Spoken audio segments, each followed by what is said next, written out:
आसंतु प्रस्तुत करवा सागुदानार वड़ा। आपण मो चैनल टी को लाइक सब्सक्राइब कमेंट आउ शेयर करंतु। आसंतु एबे आमे सागु बतुरेबा। एठी म गोटे छोट पैकेट सागु नेछि।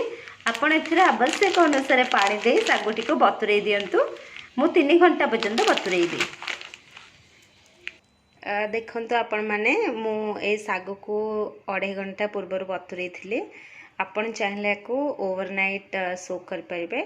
माने गोटे दिन राति पूर्व बतुरे देबे आउ रखि देबे। देखंतु ये केते भलरे माने पूरा गोटा गोटा है कि फुलिची। आकु बतुरेबार विधि भी आपण जानिथिबे। अल्प पानी दे कि बतुरेबे।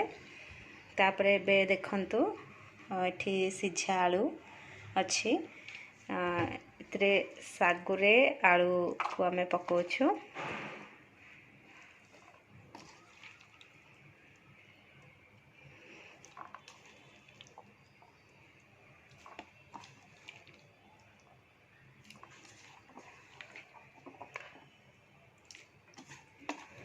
देखो तो साग गुड़िक केते पूरा बहुत भल से फुली आ पूरा गोटा गोटा है फुली। आपण साबुदाना खिचड़ी भी करके भी खाई परिबे। सेटा मु आपन को आउ गोटे दिन तार प्रस्तुति प्रणालीटा देखेबी। एथिरे गला हमर स्वाद अनुसार लूण,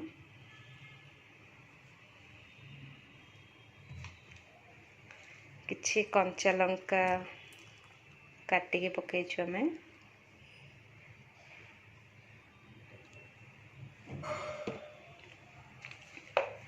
गला बादाम बादाम किसी पकईछु। देखो बादाम रो आपण चोपा छड़ेकी पकई परिबे।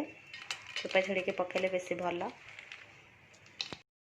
एबे हमें एथे सब पकई देछि। आपण देखिले हमें एथे सागु तापरे सिझा आलू आउ बादाम लूण स्वाद अनुसार कंचा लंका आपण एथे धनिया पत्र भी हमें पकेबू। तापरे एगुड़ा सब पकईकी को भल भाव आपण चकटी दियंतु। सेतेबेले तो आपण को देखैथिलु सब रेडी हेतले। एबे देखंतु एमतिका को शेप कर देछि।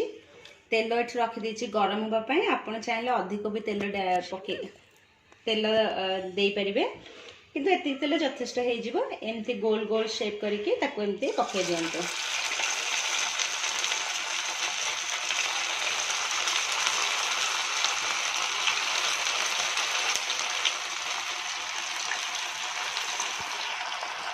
पकई के कुछ समय छाड़ दियंतु। हो गला पर एपटटा उल्टी देबा।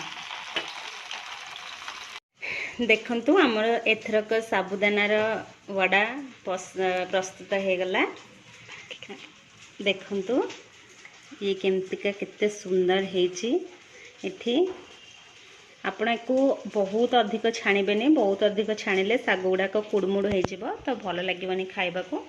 आमे जेमती मार्केट रे मिले ये परफेक्ट सेमती कहीं साबुदाना बड़ा है। मु चिली सॉस और टमाटो सॉस रे आपण खाई परिबे। बहुत कम समय रे ये प्रस्तुत हो गला और बहुत कम इंग्रेडिएंट्स रे। घरे जितिक इंग्रेडिएंट्स थिला बस सेतिक मु यूज करछि। आपण चाहिले बहुत अधिक इंग्रेडिएंट्स भी यूज कर परिबे, किंतु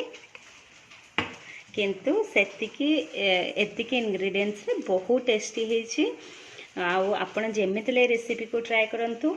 आउ जेम आपन को भल लागिले ए वीडियो को लाइक कमेंट और सब्सक्राइब करंतु।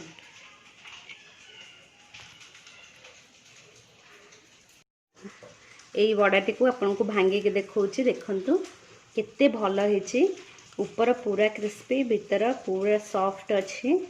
एटा बहुत टेस्टी लागिबो। आपन को एई टमाटो और चिली सॉस सहित खांतु।